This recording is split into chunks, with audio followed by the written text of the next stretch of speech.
Hey guys, what's up? In this tutorial video I will teach you really quickly how you can make your images and pictures and photos move in the Shotcut video editor. So let's get started. Now launch a video project like that. You, for example, add a couple of video clips and images to your library you would like to use for that. Upload them from your computer, for example, by clicking on open file here in the top left corner.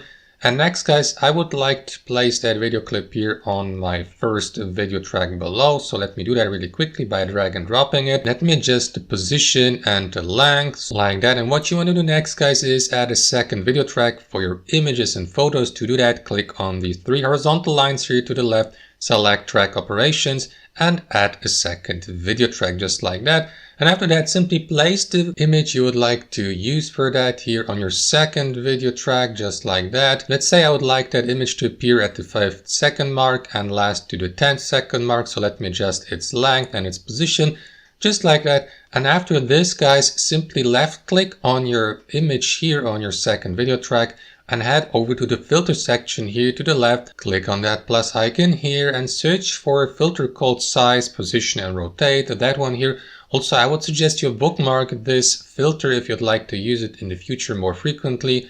You can do that by clicking on its star icon here to the left.